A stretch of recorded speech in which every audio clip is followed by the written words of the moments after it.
Hello students, how are you? I hope you all will be fine. तो चलिए आज हम स्टार्ट करते हैं एसिड बेस एंड साल्ट्स, जो आपकी केमिस्ट्री का चैप्टर 2 है। तो बच्चों, एसिड होता क्या है? आप सबने देखा होगा। एसिड जो है घर में भी आपने देखा होगा। कुछ एसिड ऐसे भी होते हैं जिसे हम खाते हैं, जैसे लेमन के अंदर एसिड होता है।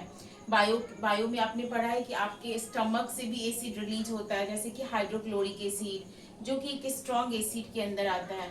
ठीक है, तो एसिड को हम कैसे पहचानेंगे कि एसिड है?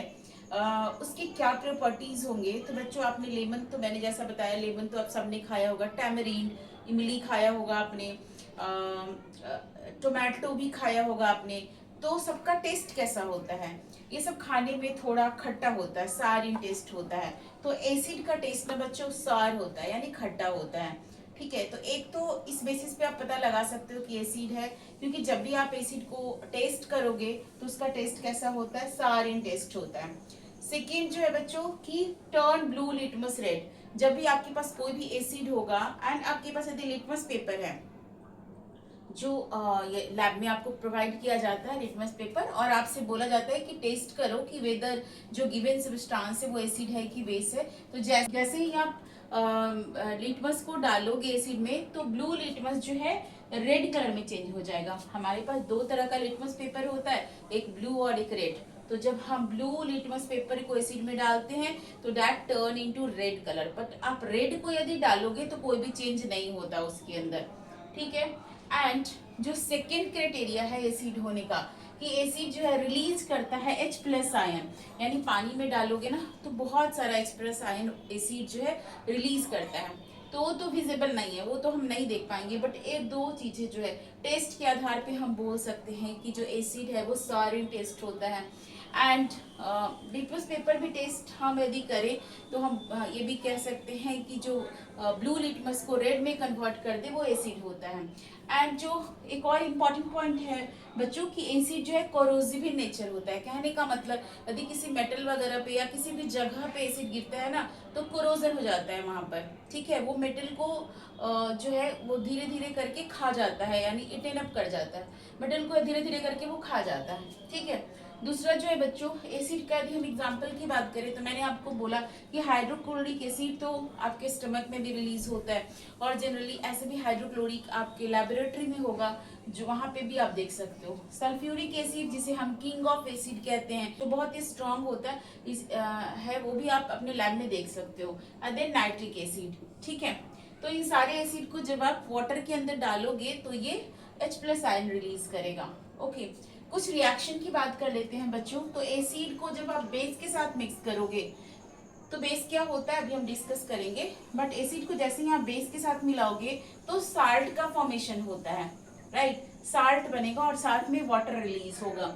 ओके, एंड देन यदि एसिड को आप किसी भी मेटल के साथ मिक्स करते हो, यानी किसी मेटल के ऊपर आप एसिड डालते हो, एसिड और मेटल का रिएक्शन करवाओगे, तो यहाँ पे भी साल्ट बनेगा।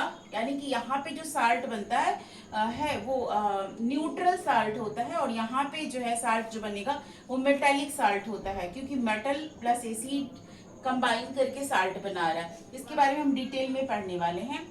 एंड यहाँ पे हाइड्रोजन गैस रिलीज होगा। ओके, नेक्स्ट जो है बच्चों कि एसिड यदि मेटल कार्बोनेट के साथ, मेटल कार्बोनेट यानी कि कैल्शियम कार्बोनेट का एक एग्जांपल आप ले सकते हो, जो कि एक मेटल कार्बोनेट है। सोडियम कार्बोनेट, ये भी एक मेटल कार्बोनेट है। तो मेटल कार्बोनेट के साथ यदि एसिड रिएक्ट करता है तब भी ये साल्ट, वाटर और साथ में कार्बन डाइऑक्साइड रिलीज करता है।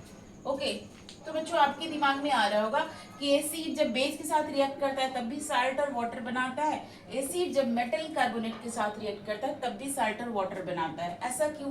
क्योंकि मेटल कार्बोनेट की नेचर की बात करें ना तो ये बेसिक इन नेचर होता है। ठीक है, मेटल कार्बोनेट का नेचर कैसा होता है? बेसिक होता है। इसलिए जब ये मेटल कार्बोनेट के साथ रिएक्ट करता है तो साल्ट वाटर रिलीज करता है और साथ में कार्बन डाइऑक्साइड भी रिलीज करता है। ठीक है, तो ये तो हो गई एसिड की बात। अब हम बात करने वाले हैं बेस का।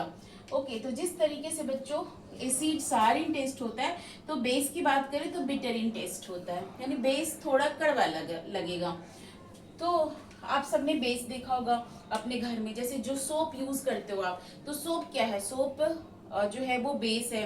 जो टूथपेस्ट यूज करते हो आप वो भी बेस है ना। टूथपेस्ट का स्वाद तो हम डेली ही लेते हैं और वो टेस्ट करने में थोड़ा बीटर होता है, टेस्ट में थोड़ा बीटर होता है, ठीक है।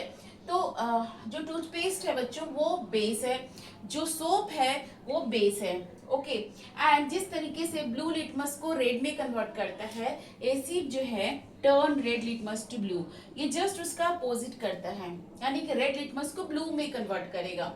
अच्छा, यदि क्या ब्लू लिटमस पेपर को हम बेस